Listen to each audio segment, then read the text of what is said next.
afternoon. Before we begin, I just wanted to make sure you all have hymnals. Folks are bringing them around.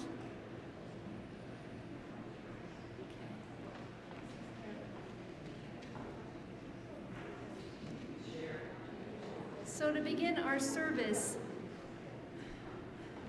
the flaming chalice is the symbol of Unitarian Universalism, originally a sign of refuge for those escaping Nazi persecution. The chalice remains for Unitarian Universalists a symbol of religious liberty and political resistance in the face of oppression, and to inspire courage in pursuit of justice. At this time, I would like to invite Martha's great-grandchildren, Pippa, Charlie, and Kai, to come light our chalice.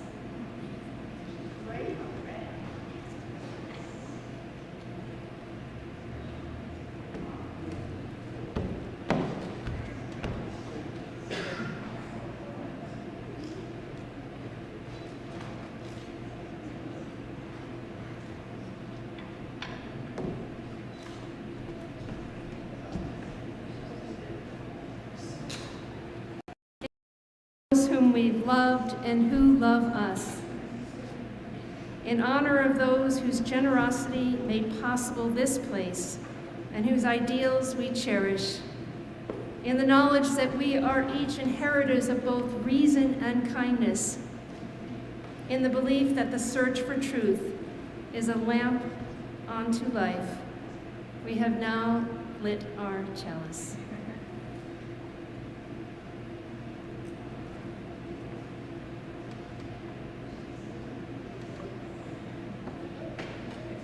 Well done, well done, well done. So it is with enormous sadness, but equally enormous gratitude that we are given the opportunity to gather today to grieve the loss of Martha Ferger, to honor her long and remarkable life. For so many of us here, we can't imagine this congregation without Martha, and I would add John as well. Her contributions to this community, well, my goodness, we would be here all day were I to recount how much she enriched this community, all while contributing that much more to the world beyond the borders of this community. When you exit this part of our service and go into the parlor, you will be given a history lesson of the activism that stretches, well, all of Martha's life. I was told there'd be yard signs, buttons, but there's also just an enormous number of homemade signs, made sometimes probably fairly quickly to get to what was needed. What better tribute than to see her life in full color in all those signs and all those messages. Oh my, Martha. I have a memory now many years ago when traveling to New York City in February of 2003 for the anti-war march to join thousands and millions across the globe of our fear of the Iraq war coming. And as I was leaving the subway, I spotted Martha and John coming up the stairs in this sea of people. Their gentle smiles, I now love to remember, found me across the crowd. Months later, with the war in full gear, sadly, I attempted to interview Martha. Like all of us here, I admired her lifelong activism, her strength, but also her remarkable kindness and that keen attentiveness that you experienced when you were in her presence. In retrospect, I think I was seeking her counsel, my heart broken, and knowing that I needed her counsel. I think in retrospect, I wanted to know, how does your heart stay so gentle, your spirit resilient, and how you continue to access joy in the most ordinary of moments, even when times of strife. And mostly, as a Unitarian Universalist, how you managed to keep your ego in check. And she did. She was a truth teller. Her convictions clear. But there was never harshness. What I can tell you of that conversation with Martha, her self-effacing nature was on full display. I recall she listened attentively and then just said something like, well, Jenna, you just do what needs to be done with all that you have. And if memory serves me, after just a brief pause, she recruited me for the recycling sale drop-off. That woman had a good sense of timing. My friends, what a privilege it is to have this time together, to give thanks that Martha was with us for such a good, long time, as teacher, as mentor, but most importantly, as friend. We gather especially to bring comfort to her family and dearest friends who grieve her passing most grievously. It is good to be together.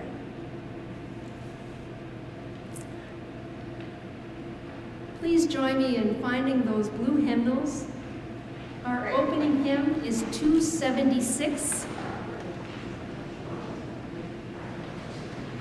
Apropos to Martha's life of service, when you and if you are able to please rise, we will sing, O Young and Fearless Prophet.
Wasn't that great? God, it brought tears to my eyes, though, singing that hymn. It just is perfect. We pause for a musical interlude to just help us to settle in and savor this sweet time of fellowship. But first, we have remembrances from family members. I'd invite them to come forward now.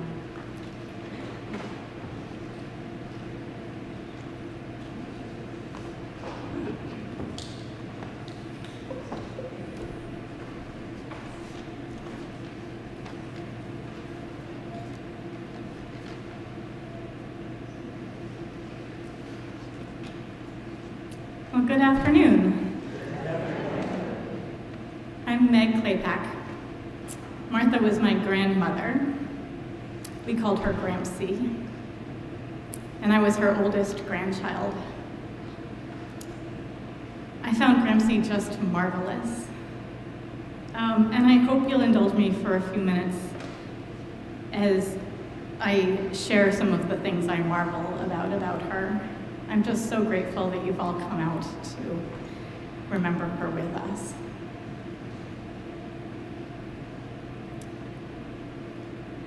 And I'm grateful for Janet's bringing John into this too, because when I think about Grampsy, so much of it is wound together with Granddaddy. So her death has really brought kind of the end of an era for me. As I reflected on what her life meant, it was very difficult to tease them apart. So Grampsy was one of the most courageous people that I have ever known. We have a lot of mythology in my family about how courageous Granddaddy was. He had all these stories about growing up in India and sneaking onto the front of the steam locomotive in the middle of the night and swimming in the Ganges River and confronting grizzly bears on trips to Alaska. Grampsy was less of a storyteller than he was. And she didn't toot her own horn, but the more that I've thought about her, the more I've recognized her incredible courage. There's the old comment about the dancer Ginger Rogers, that she could do everything that Fred Astaire did, but backwards and in high heels. And Grampsy would never be caught dead in high heels. But I still think the metaphor is apt, for she was a great adventure partner for my grandfather. She was out there backpacking, canoe camping, cross-country skiing in the 50s and 60s, long before there were other women out in the woods. That was a huge role model for me as a child. When my grandfather was granted conscientious objector status during the Korean War, where he was drafted as a doctor, he was assigned to alternate service work in rural Alaska. So they picked up and moved the whole family there in 1952 with two young children, and not only did she bring 2 young children, but she had another one while they were there. For a girl who grew up in St. Louis, I'm in wonder of how she must have seen the wilds of Alaska and the courage it must have taken to move to that lonely place. Several years later, my grandfather went off and served as a doctor in Vietnam during the war. He brought back pictures that he showed us when I was in Sunday school in this church. And I marveled, even as a kid, that my grandmother could have let him go off to a war zone and had him in such danger during that time. And of course, I'll come back to a little bit later, but her courage taking stands on a number of political issues is, I think, obvious to all of us. What I hadn't really appreciated until I was reading back through their collection of annual letters recently was just how much courage it must have taken to speak out on the progressive issues that she cared about in the little town of Dryden, where the politics were usually much more conservative than she was, and how they must have risked relationships with their neighbors and John's patients and their friends to make those statements. At one point, they even commented in their annual letter that no one had placed a burning cross on their lawn yet. So it was real. Gramsci's intellectual curiosity is another thing that I really marvel at. It's hard not to be impressed by a woman who got her PhD in biochemistry in 1947, working in the lab of a man who just a few years later went on to win the Nobel Prize. She also applied her scientific brain at home. One year I was helping her plant her garden. She asked me to help her plant the sunflowers. She'd read on the packet that you were supposed to plant them every 18 inches, so she laid out a measuring tape in a straight row so we could plant them every 18 inches. She also read an article sometime during the 90s that red wine was supposed to be good for your health. So she bought a box and kept it on the back porch, and there was a measuring spoon right alongside it. She could take exactly the prescribed amount, no more. And it was no indulgence, just good health. She would frequently listen to NPR while cooking, and I remember she had printed out a map of the Middle East that she hung there on the wall right by her counter, so she could easily reference the geography of the places in the news those days. I really admired that kind of precision, needing to know exactly what was going on. Her hearing had started to fail her quite young, but she never was content to be a spectator on a conversation. She was never hesitant at a crowded table to pause the conversation and ask someone to speak up and repeat themselves so that she could be fully engaged in the conversation, no matter that it slowed the whole process down for everyone else. And as her memory worsened, and as I moved several times in the past years, each time I'd come home to visit, she would ask where I was living and make me drag out the old atlas again so she could know exactly where I was. That we got to do that ritual one more time last June, just a couple months ago, just at her 99th birthday. And yet, what amazes me about her scientific mind is that it never prevented her from taking a stand and speaking out on this huge array of progressive issues. While so many scientists can say that they are hesitant to push for policy changes until we have more data, or they worry about their objectivity being challenged by taking a political stand, Gramsci never shied to raise her voice on local, national, or global issues.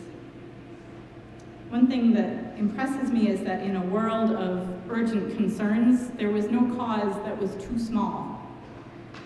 She would find time for the Dryden Beautification Brigade, obviously the church rummage sale, and local school issues.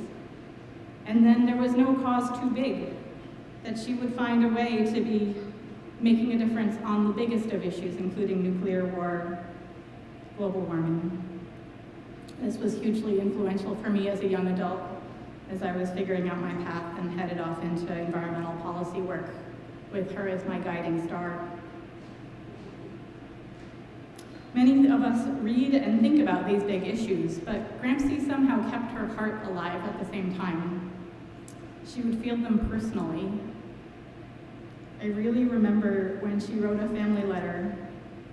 The US had just invaded Iraq, and she told us that she stayed up all night crying the night that they started dropping the bombs. I was so moved that she would feel the grief of war that personally and that intimately. And for some reason, she didn't grow numb to the worries of the world, despite having almost a century of them, and her energy of working to address them did not flag. Somehow she also managed to apply them at a very personal level. I remember when she realized that she could keep her house at 45 or 50 degrees if she wore her ski clothes indoors. She was perfectly comfortable.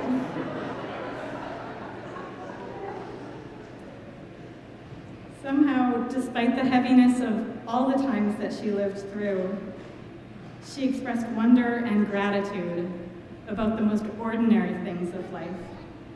Gramsci was better at appreciating the little things than almost anyone I've ever met.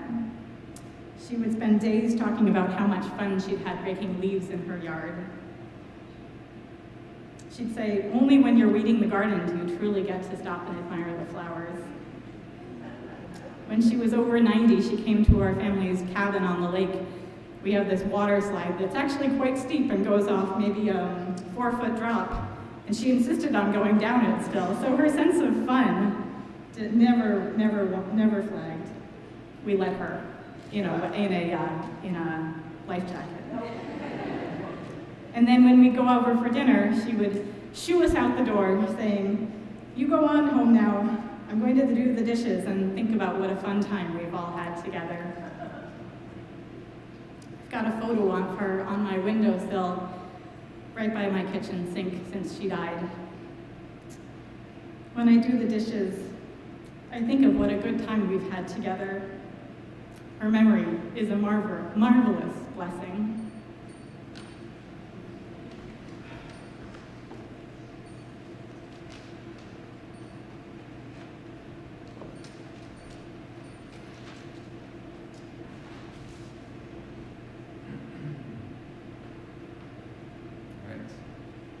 Hi, I'm Andy, Martha's grandson, and like Meg, also Gramsci to me, which is not Gramsci with a hard P. That was always very important. P is for old people, Gramps.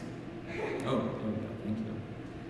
I'm also the proud father of 2 of Gramsci's 3 great-grandchildren. Over there in the corner, Pippa and Charlie. My kids adored Gramsci, and she adored them. She always kept a sturdy grip on something solid when the kids came in the door and gave her an enthusiastic hug around the knees, almost always toppling her over or near to it in the process. When she moved to Bridges, it was quickly nicknamed the Popcorn House, thanks to the snack that always awaited the kids, and they were always happy to go, but more for Gramsci than for the popcorn. I feel so grateful that my kids had a chance to know Gramsci and for her to know them.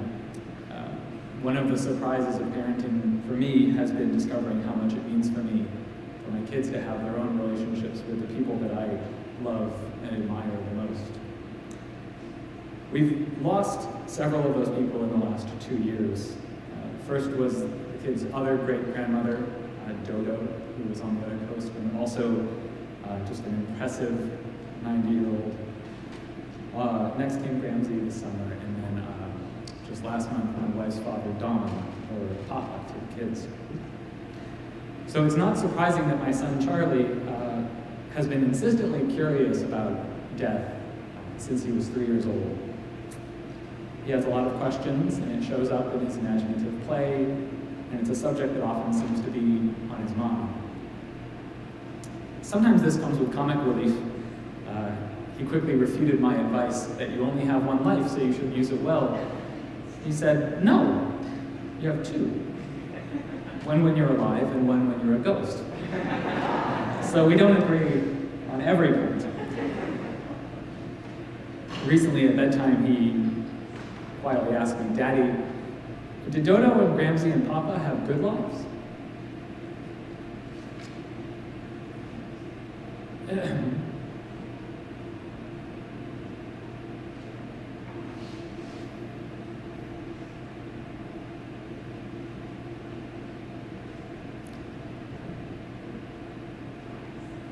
And she and my wife was out of town taking care of her parents through her dad's decline and their move from Louisiana to Colorado.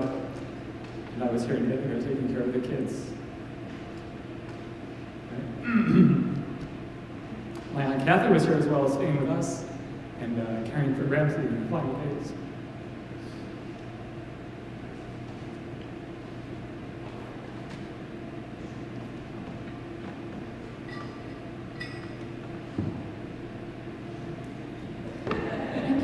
I didn't think I needed one. In that moment, I had such a clear feeling of this is what life is. And it's caring for people. And it's punctuated by all the other things that seem important, but they really take a back seat to that. Caring comes in many forms. And Gramsci's life contained a lot of them.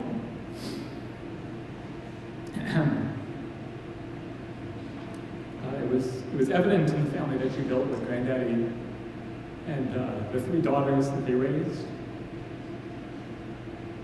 It was evident in the decades that she spent volunteering here with the church, political candidates, environmental causes, the Campfire Girls.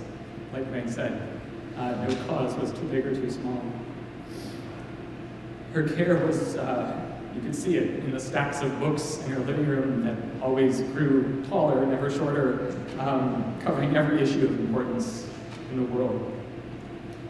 And you could see it in the care that she took, the pleasure she took, and the care with which she did it in raking leaves and gardening, and even just simply walking and enjoying the miraculous world and how great it is to just move through it.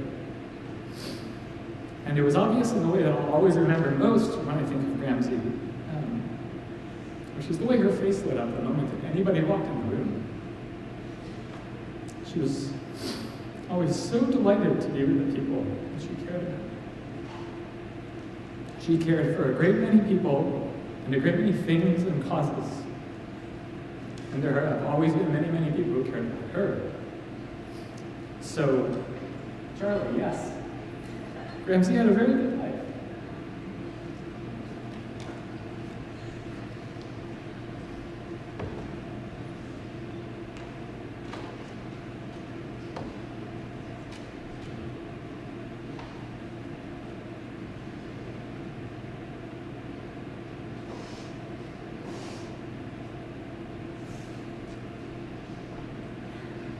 Let's see if I can do this.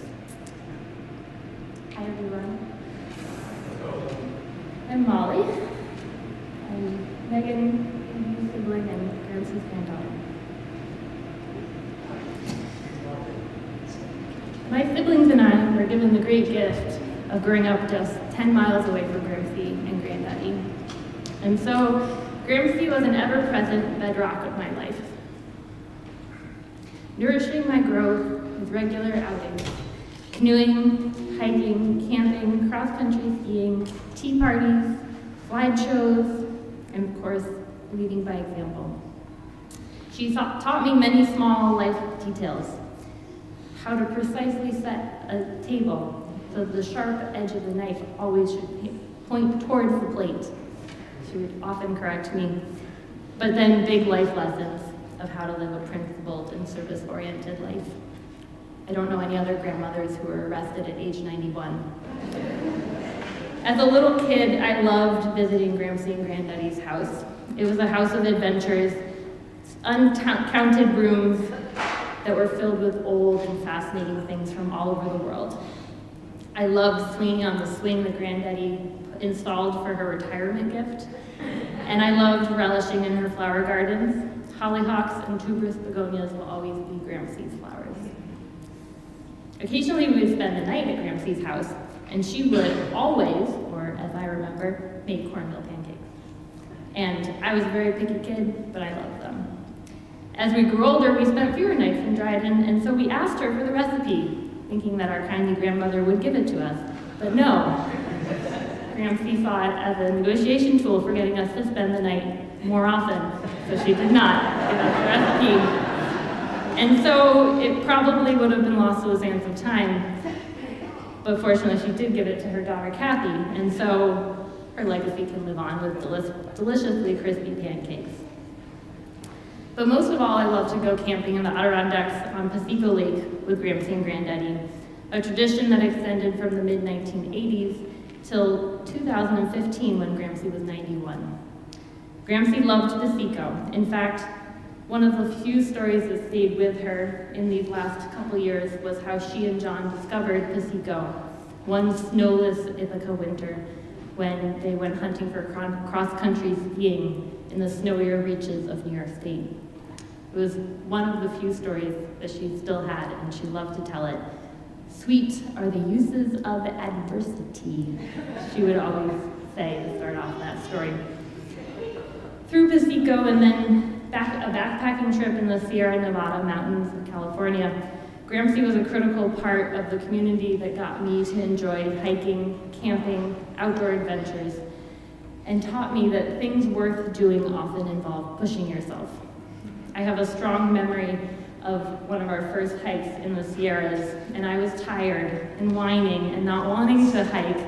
And she, as I remember it, gave me a small shove and told me to get over myself and keep going. And I did, because Gramsci told me to, and we were rewarded by finding a quartz field and a spectacular foreign landscape to this northeastern girl. And that shove pushed me towards the realization that things worth doing aren't always easy, and that I am highly capable if I apply myself. Broader life lessons that Gramsci demonstrated to me in every other aspect of her life. As I reflect on Gramsci, her yin and yang of sparkling positivity and deep empathy sit at the core of who she was to me. Gramsci could always find the bright side of things. Gramsci always had a positive spin, a silver lining, noticed how lucky she was, and appreciated the smaller things in life. She had a sycamore tree in front of her house, and she loved to bring in pieces of bark and show us the neat shapes that they made with great delight. That quality of positivity was balanced by a deep empathy and concern for the weight of the world. Reading a newspaper, it was not uncommon to see Gramsci wiping away tears. I remember playing Blowing in the Wind for her when I was learning to play guitar at age 16. When I finished the song and looked up, I saw that she was crying. That added layers of meaning to a song that my adolescent brain had not thought to think through. Part of Gramsci's sparkling positivity was her enthusiastic love in her final years, and her love only grew stronger and more present as her memories slipped. She was left with a core of love, appreciation, and enthusiasm for those and the things that she loved. Last Christmas, as we dropped her off at Bridges after celebrating at our house, she followed us beyond her room, into the front hall, to the front door, giving us repeated hugs and kisses, not remembering that we had just said goodbye, overflowing with her enthusiastic love for us. In losing Gramsci, there is so much to celebrate about her long and productive life and the gifts that she gave us. But losing her bedrock love is a hole that will remain in my life. It felt like a warm hug. And I strive to hold on to that love and offer it to others, as Gramsci always did.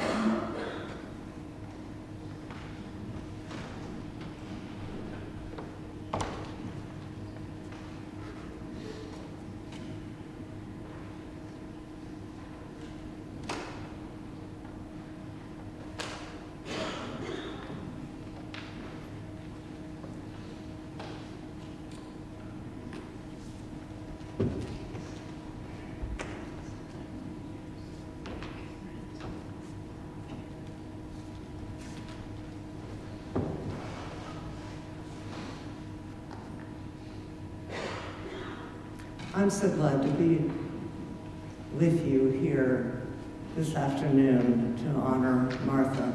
My name is Fran Helmstetter. The first time I saw Martha, she was walking down the aisle of a bus filled with demonstrators headed for DC, and she was carrying a basket of hard-boiled eggs and apples that she was offering.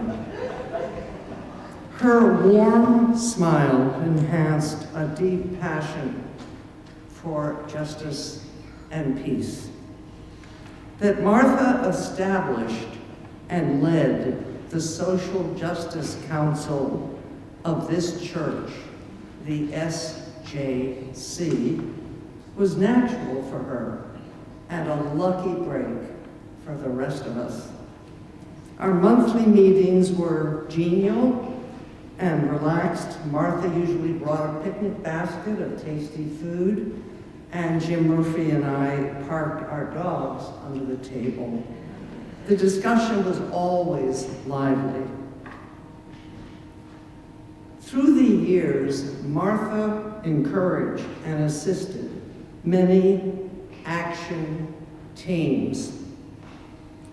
There were action teams for peace and refugees, single-payer health care, sanctuary migrants, and farm workers, demonstrating our values through food, civil rights of women and LGBTQ people. When I learned that Martha focused the agenda of the SJC on the issue of drunk driving following the killing of my husband and son by a drunk driver, I went to the meetings. With the help of many SJC members and members of this church, an organization, Park It, formed and was active for many, many years. Park It stands for Prevent Alcohol Killings, or alcohol-related killings and injuries in Tompkins County. Martha met with the steering committee weekly, and she frequently wrote a newsletter. I have a pile like this of these newsletters that Martha wrote, multi-paged, small-spaced, filled with all the information that Park It was up to in Ithaca and around the state. We formed an alliance with a similar group in Schenectady, RID, standing for Remove Intoxicated Drivers. So when New York State passed the Stop DWI legislation, which returned the fees collected from convicted drunk drivers to the counties where the operation had taken place, for those counties to use that money to deter drunk driving as they saw fit. Martha sat on the Stop DWI board for many years. We had a good time together. We demonstrated, we lobbied every level of government. We marched, petitioned, wrote letters. For many years, until recently actually, the SJC designated the recipient, either local or national, for the monthly shared plate collection, a responsibility that we took very seriously. So how did Martha lead us? By doing, by example, by appealing to everyone's best nature. Martha never demanded.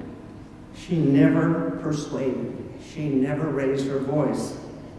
If we couldn't pitch in to help, she loved us anyway. Martha was always engaged. She worked on flood relief in Owego. She went door to door to register voters in Pennsylvania. She urged her driving neighbors to fight fracking. And in 2016, at the age of 91, Martha was arrested and handcuffed by the police for demonstrating her opposition to the storage of explosive gas in old salt caverns under the shores of Seneca Lake, if you remember that long demonstration to oppose that program. The opposition, by the way, won. This is my favorite picture of Martha with her hand raised to the police to be handcuffed. At the end of her life, we sat together on the lovely porches and bridges where Martha enjoyed affectionate and skilled care. And with the New York Times open on her lap, She would point with pleasure to the windswept trees, to the gently floating clouds, the colorful flowers on the table. I felt that Martha was content. From my dear friend, I learned to deal with grief, to pick up the pieces, to help others. Martha shaped my life and that of many others. I will remember her always.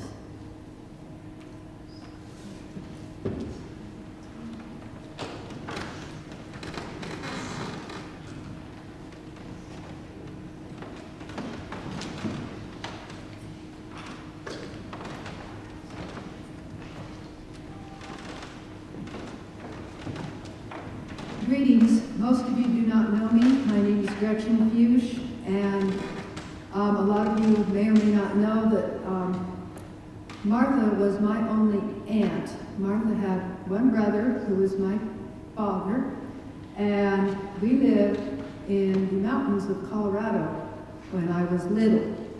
And my mother only had one brother, so Martha was definitely my only aunt, and she had a great influence on me as a child because there were a lot of, Molly I think talked about the yin and the yang. Well, there was a yin and the yang in the family as well because while John was being a conscientious objector in Alaska and being a doctor in Korea, my father was a Marine. I might add a very gung-ho Marine, and lost his leg in the Korean War and decided to become a rancher anyway, but that's a story for a different time. And so here we were in the mountains of Colorado, and this is a schism that may have broken a lot of families, and they may have never talked to each other again. But every summer, or at least every other summer, here came Martha and John, and Gladys, Carol, and Catherine. I was the oldest of the four of us. There were some things that Ethan hadn't even been born yet, which is why I'm up here first. And so they would come in the summertime to the ranch, and we didn't do a whole lot of hiking. We didn't do any canoeing. We didn't have any water. Of course, we were out west. The weather isn't much. And but when Martha and John came, we did go hiking. And Martha was very good with children. For example, I had 2 children, and they went with her to Pico Lake, and my daughter Shaman, my son Colin, have very fond memories of being with Martha and John at Pico Lake, and my daughter's 2 children even went there with them a few times, so even they can remember it from when they were a lot smaller. And they talked about how she was a good leader and how she could, how persistent she was. And so when they came up, instead of riding horses, we would go hiking. Well, I kind of had been raised on horses, and to me it was like easier to ride a horse. I still do that in the trail ride. And so I had the same thing that Molly did. It's like, oh boy, this is an awful tall mountain, and there's a lot of turns here. And so Martha kept a little package of raisins in her pocket. And she'd walk around the turn and she'd say, okay, if you can make this turn, this is a 3-raisin turn. So that was my remembrance of childhood and my Aunt Martha, who, like I say, was very influential to me.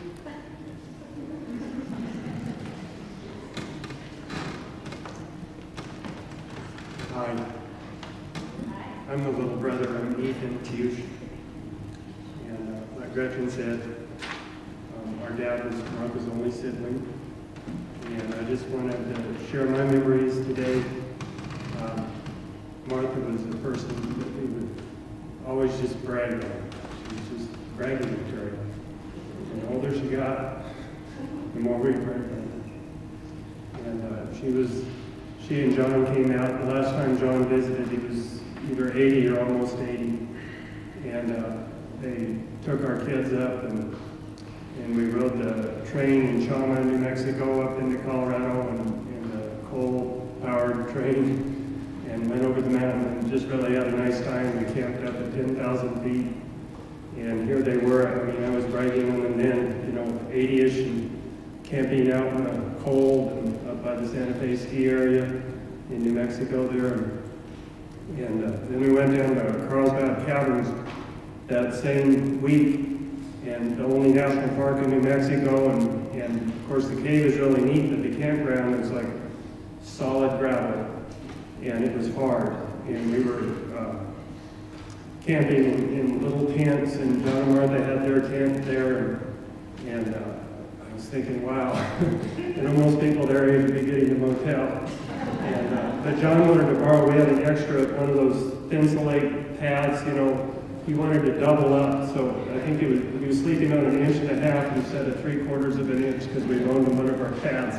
But that was Martha and John. You know, they'd get out there and they'd just tough it with you, and very much they were like a third set of grandparents to our kids. And like Gretchen shared, they'd always make an effort to come out and visit us in New Mexico there, and before that in Colorado, and wherever we were, they'd find us and always made a special point, as does their family still. So we appreciate all the visits from all the Ferger side of the family, and Martha was just an easy person to brag on. And then I was out here in New York, and I can't remember, but it was 6 or 7 years ago, so Martha would have been 93-ish, and actually came to this church on a Sunday morning, and it must have been that same afternoon. I don't know where Bill and Carol were, but it was just Martha and I that afternoon, and we went out to Watkins Glen. And here's my 90-some-year-old aunt out there, and most of you probably know where Watkins Glen is, but it's a kind of a tough trail up there going up one of these gorges here, and we didn't just go to the parking lot. We went up and down that trail, and it was not easy.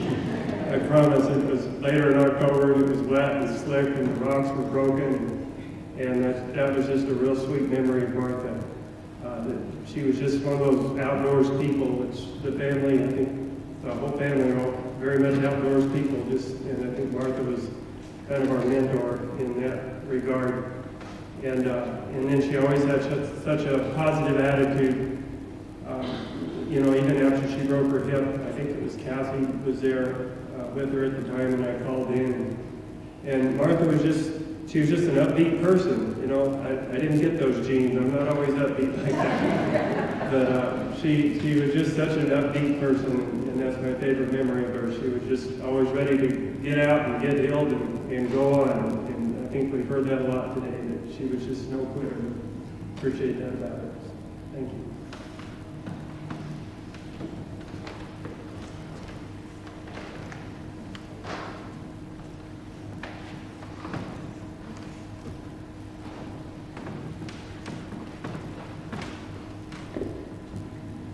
I should ask first if anybody has a soapbox I could stand on.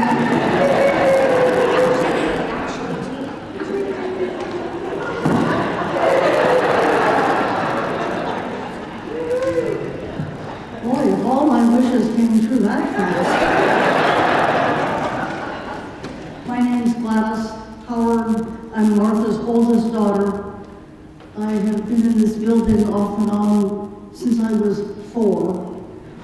It's the first time I've stood in this pulpit. I'm not sure if I'm honored or sad, but it feels like quite a moment.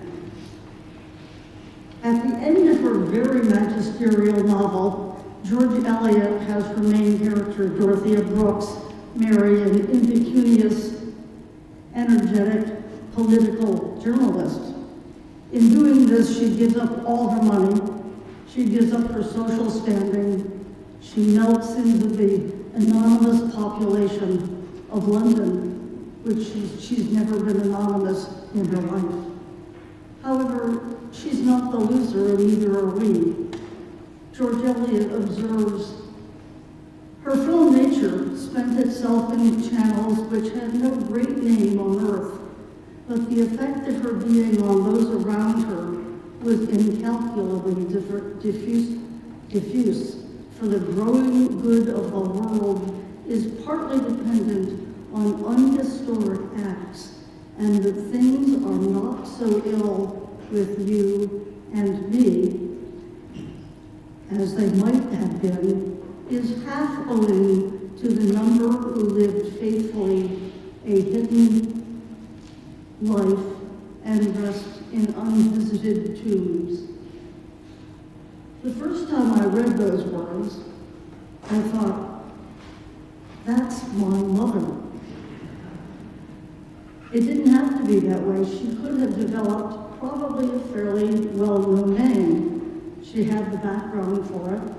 She came from a very well-established St. Louis German family. Her father had innumerable legal academic connections across the country, including at one point a Supreme Court justice. She did earn a PhD in 1947 at two of her colleagues, her boss and a friend, both went on to earn Nobel Prizes. She could have used those connections, but she never rested on borrowed plumes. She wanted to make her own life. All of us here have stories of her life and the influence on each of us, but as the oldest daughter, I thought I would share a few stories of her influence and possible practice in how she would deal with other people outside the family. Although she wasn't trained as a childhood educator, she really had an unerring sense of what we call now the teachable moment. On Easter morning, when I was 7, I got up in a very cooperative mood. Mom asked me to set the table, and I did. We did a few other things, and after breakfast my mother thanked me for the work I had done and pointed out that my helping her meant that she could work on those new coats she was making for us, and I wanted it very much. Wow, if you help someone else, you can help yourself too. That was quite a concept for a 7-year-old. Later, during 5th grade, in the spring, I was taking a bike ride with friends. It was hot. We stopped and waded in a stream, not very deep, but I hadn't asked permission first. So I went home and I told my mother what I had done and asked if that had been okay. She thought for a few minutes and then said, well, you know, someday you will be grown up and have to make your own decisions. I think you thought about this carefully and came to a good decision. Making your own decisions, another very interesting idea. Finally, when I was in 6th grade, I had a teacher I absolutely loved. She was just a wonderful older woman. One day in class, we started talking for some reason about Francisco Franco. Teacher assured me that President Eisenhower told us that Franco was a dictator, but he was a good dictator. I knew this could not be true. My parents did not believe this. So obviously it was not true. What my parents said was right.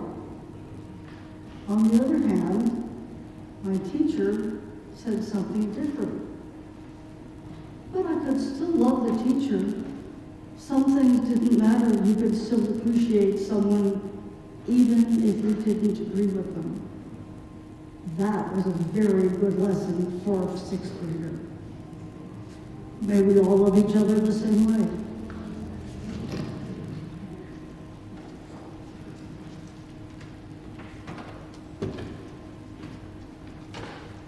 You don't need this. I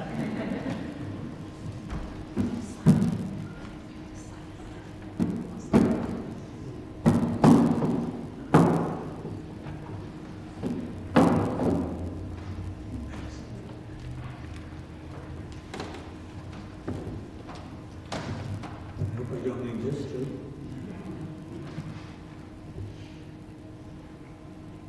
Oh, good afternoon. I'm one of Martha's 3 sons-in-laws, and we get to this position through proper vetting, I must say.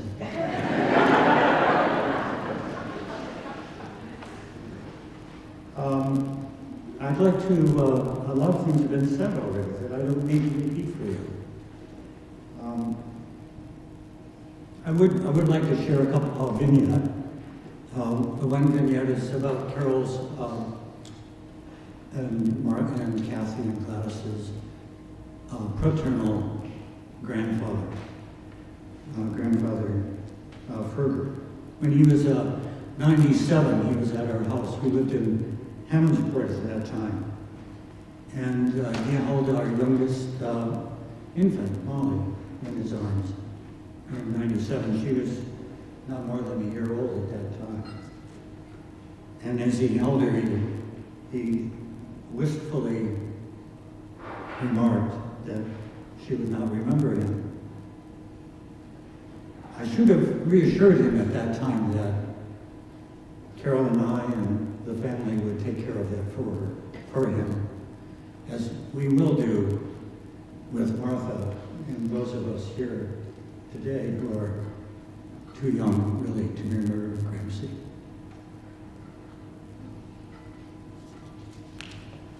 I'd like to share a song with you. I've been thinking of this song for a long time. I think it springs from the indefatigable nature of Martha. That was true ever since I first met her in 1974. Through all the things that she did and how she did them and how she went on and on, seemingly never tired. So in recent months, over this maybe even past year, my mind has turned to this song that in the Dorothy Cotton Jubilee Singers we sang quite a few years ago. Brooke Whitehead, who is the director of the Jubilee Singers, introduces us to this song by telling us a story about a woman in the civil rights period of the 1960s. And he said that it was one of those meetings that Dorothy Cotton was involved in organizing communities, teaching them about their rights under our Constitution, helping to bolster their courage, giving them the background that they needed. And the meetings went on all through the day and into the evening, and it was hot, and it was down in the south, and the woman was quite elderly. And so as the evening progressed, one of the young men came up to her and said, "Mother, it's getting late, and you must be very tired. Why don't I take you home? Why don't you come home? I'll take you home, and you've been here all day." And she looked him in the eyes, and she said, "Honey, I don't feel no ways tired. I don't feel no ways tired." So this song came from that in some way or shape or form, and it parrots those words. It goes something like this. I don't feel no ways tired, come too far from where we started from. Nobody told me that the road would be easy. I don't believe we've come this far to stop now. I don't feel no ways tired. No, I don't come too far from where we started from. Nobody told me that the road would be easy. I don't believe we've come this far to stop now. You can join me here. I don't believe we've come this far. I don't believe we've come this far. I don't believe we've come this far. No, I don't believe we've come this far. I don't believe we've come this far. I don't believe we've come this far. I don't believe we've come this far to stop now. We need to hold on just a little bit longer. Hold on just a little while longer. Hold on just a little while longer. If we do, everything's gonna turn out right.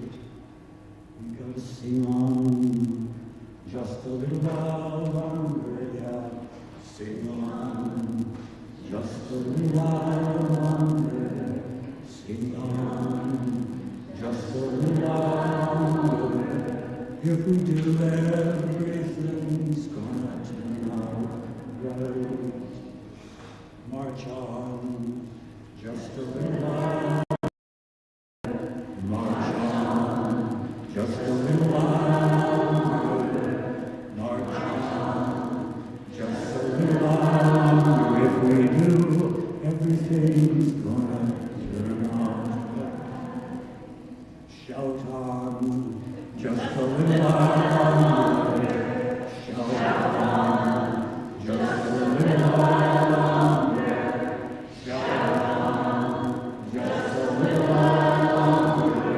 If we do, everything's turning out right. So it made me think of Martha all these months. In some ways, I think the song encapsulates the bit of her. So Martha and John and many others did march on, did shout on, did speak out. And that they did is a significant reason why we are in a very different place than we were when Martha was born in the month of May of 1924. And we shall remember you, and we shall thank you. Thank you.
do hope that you'll stay and visit the parlor to see all of what has been put together to give witness to Martha's long life. We do have a few moments. We've just turned on the fan again. We do have a few moments right now. I know there'll be stories sharing in the parlor, and hopefully you'll stay and visit and share what you learned, what inspired you from Martha. We have a few moments now if you'd like to come forward and share a brief remembrance.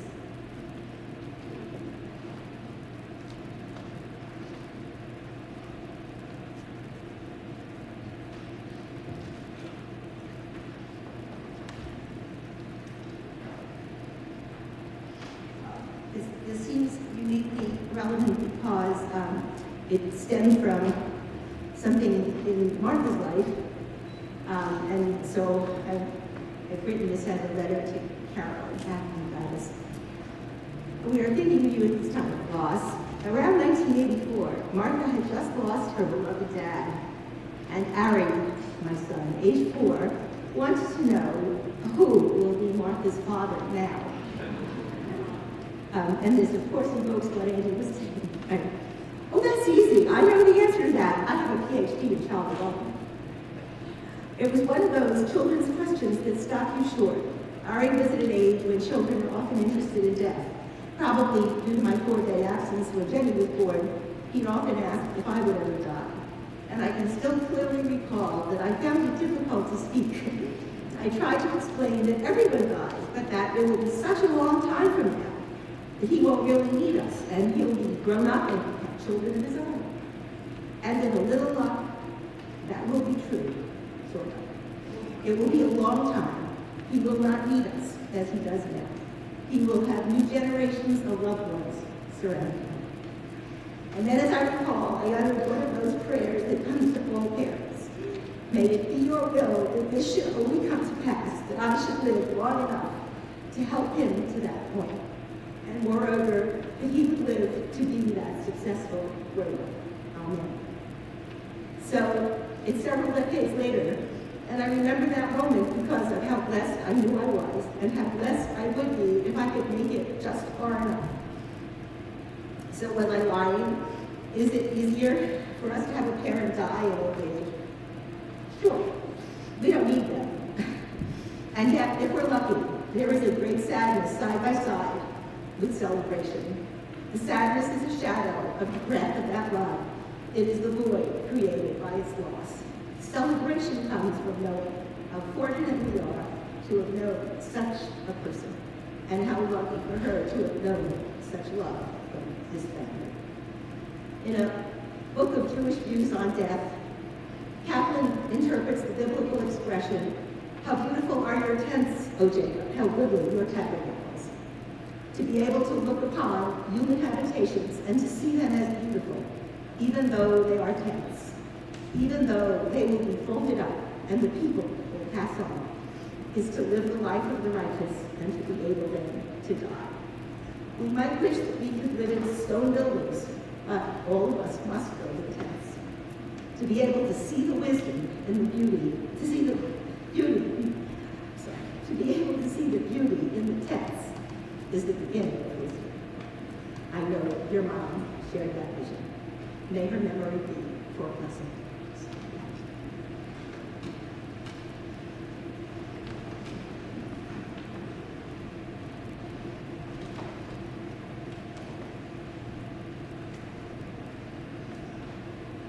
I haven't been in this church in 40 years.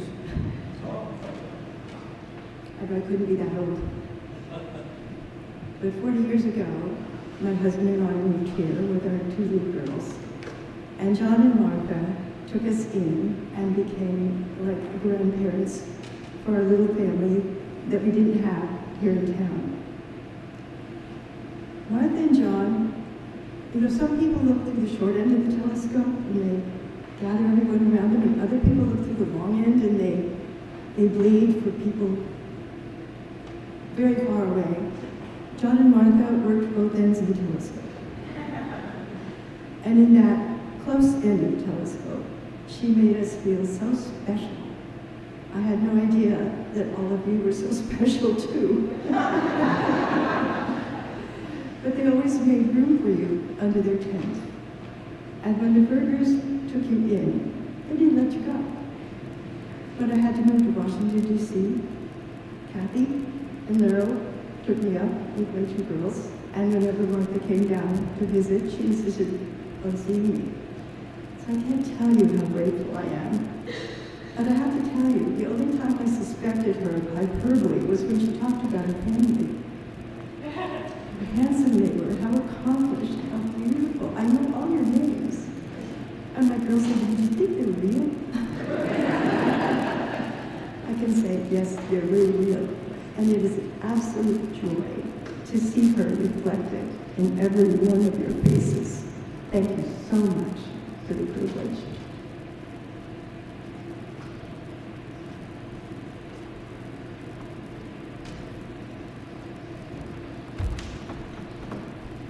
Hi, I'm Sharon Beltini, and I have a quick story that I think really captures Marcus so well. For service auction one year, gave my services of computer consulting. I worked in IT, and she signed up. And so I went over to her house, and she was, of course, very prepared with many questions about all things computer. And so we were going through learning how, I was doing training with her. And at one point she said, what do we do that's fun on the computer? And I said, well, I just learned about this thing called Second Life. And it's a virtual world, and I've signed up for a home, and I have a virtual dog, and I have virtual costumes, and I even have a virtual helicopter. So I'm telling her about this for a while, and she's listening.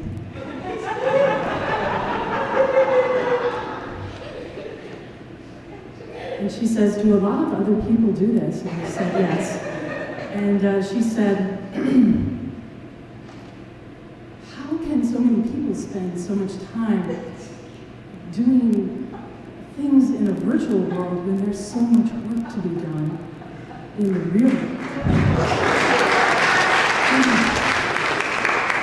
In my self-disgust, she followed up by taking the opportunity to ask me to work on a recycle sale,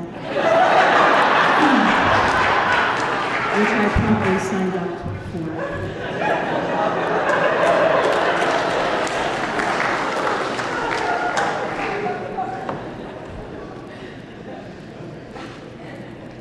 Hello, my name is Florence. My accent's a little bit weird, but you bear with me. I'm from Uganda. I came to know Miss Martha since 2011 when I lived with her daughter, Madam Kathy. Surprisingly, having come to the US, I didn't know anyone, I didn't know the culture. I was so blessed by the way I was received by Martha and her family and her grandchildren. And I felt that I became part of the family. And every time we went to Pacifico, she always helped me or learn how to swim, even if I came from a country which has 5 legs, but with a lot of crocodiles. So I could not learn how to swim from there. She took the initiative with Aunt Kathy to help me learn how to swim. And also something else that I learned from her was that I came because I was trying to be outspoken in my country, especially speaking for either homosexuality or gender balance and all that. So I was kind of like a target, so I had to leave. So when I came and found that she was an activist, she was always giving me opportunities or advice on how I can speak up for myself. And one of the most important things that touched me was this church was having some donations for some non-profit organizations, and she managed to get some amount of money to donate to organizations that were fighting for peace in my name. So that was really something that touched me. And then the other thing was that she loved education so much that I fell also in love with that, because when I came, I was really so thirsty for education. So she encouraged me to go back to school. And as I speak, I just graduated from my master's in nursing, and she was the first person to donate for me some tuition for my education. So I really took her as my own grandmom. I take the family as I am part of them, and I really miss her a lot. Even when I graduated, I had to come here, and together with the family, we went to where she lived, and we had a very nice time with her. And I thought maybe she could have forgotten who I was, but I asked her, Gramsci, do you still remember me? Yeah, I am from Florida, from Washington, D.C. Of all the people who were with us, she was able to remember me.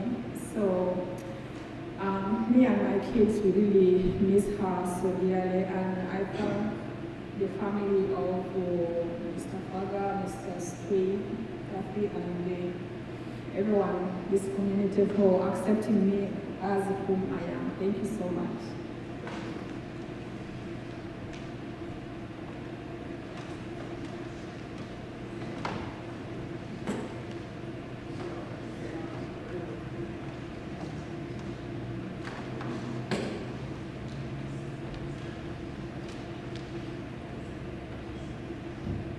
Hi, everybody. It's so wonderful to see so many beautiful faces. And warm hug to each of you, because we don't have that hug from Martha anymore. And one of the things that I enjoyed most about her was her genuine hugs. I knew that I was loved genuinely when Martha hugged me, when she wanted to know what was going on in our lives. And I'd like to tell you a couple things that you might not know about Martha Ferger. The ban on fracking in the town of Dryden was passed mostly because Martha Ferger got so mad that she went to people's houses, knocked on their door and said, "Would you sign this petition?" And they did. He never turned her down. And I was at her house one day and we were making phone calls, and she made this phone call and she said to the person on the other end of the line, "Well, you're just down the road from me and I know that you're home, so I'm coming over so you can sign this petition right now."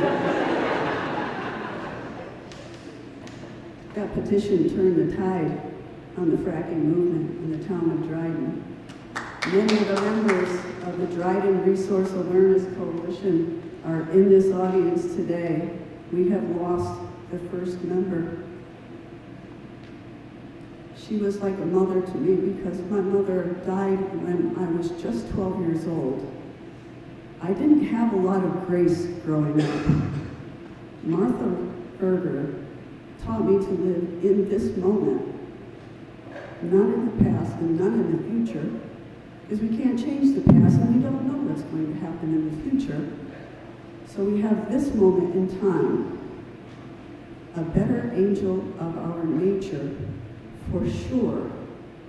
Some of the things that you don't know about, this church knows about, because if the walls of this church could talk, they would tell you the things that Martha was involved with, like the first ever Black Lives Matter march took place in Ithaca, and Martha Ferger, myself, Mark Pedersen, my wife Deborah, Jim Murphy, and a lot of other people came together to fund that so that they would have signs to make sure that people knew what was really going on.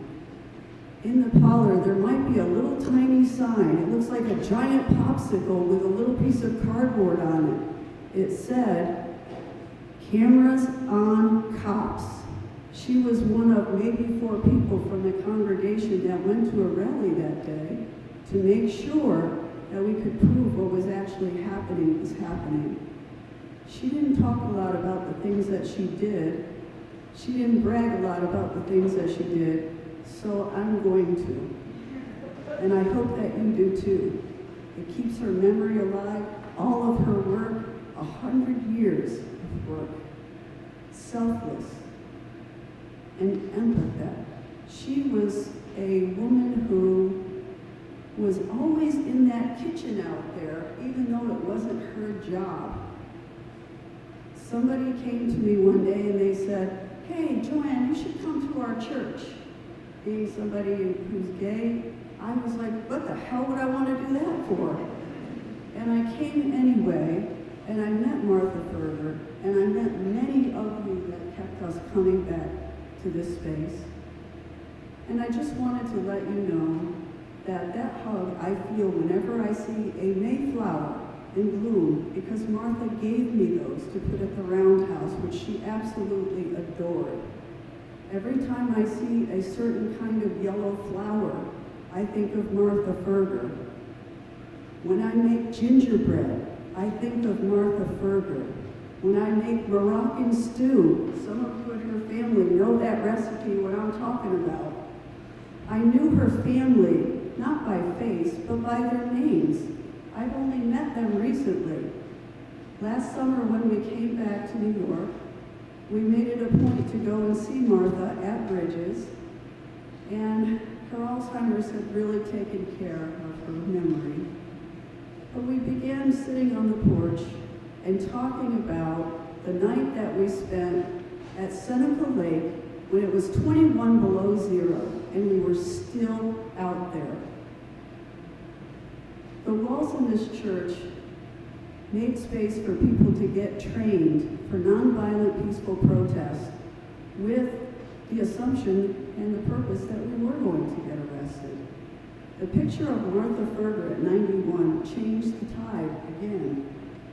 When police arrested her, they took her cane, they put the handcuffs behind her back and led her to the car.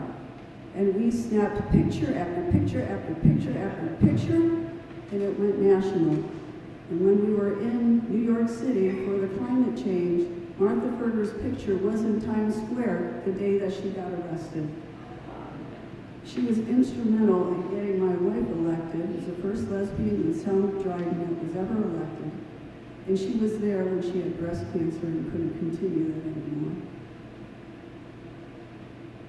She was somebody that fought for my rights as a gay person when a lot of people just found something better to do. It hurt her that we don't have the same rights. And so, in closing, I'd just like to say, we had a musical interlude here quite a few years ago when the band Answer the Muse played. And at the end of that, it was actually a benefit for Sergeant Johnson, who was in the service and killed in action, and her wife Tracy was at home stateside and was not getting her benefits as a spouse. That really pissed Martha off, and she got very upset with that. And her and Fran, actually, the best of friends, they went to Tom Reed's public hall meetings and they talked about that. Not many people talk about these things, but Martha and Fran, Rebecca Elgie, and Jim Murphy, they were long-standing members of this church in the Social Justice Council. I hope people are stepping up to fill those very, very big shoes. And in the end of every musical interlude that Answer the Muse would play, they would play a song called "What If God Was One of Us?" What if? What if God was one of us? Thank you so much.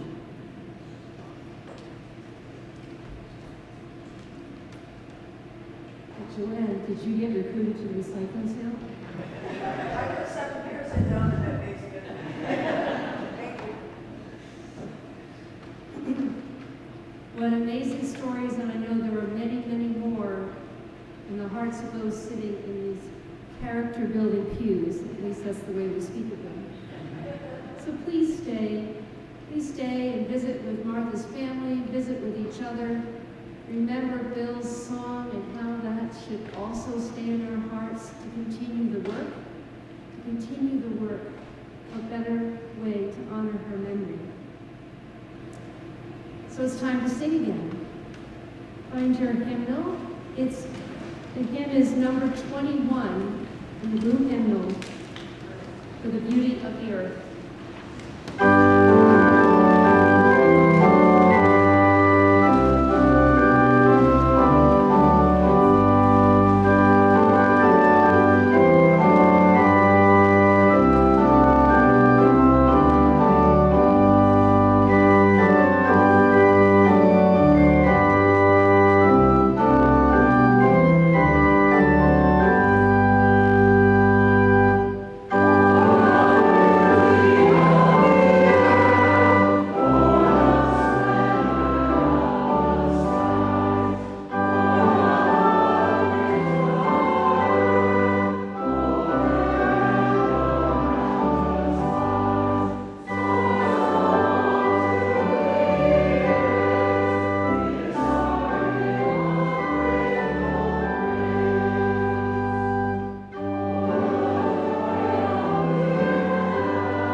Be inspired to live lives of greater tenderness and care.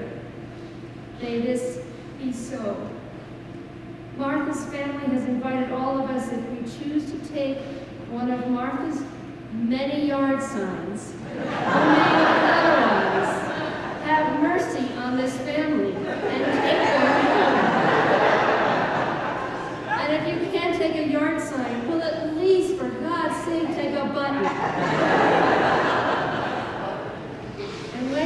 home, hold your memories close to your heart, so that we might all continue the work of seeking justice and peace in our world.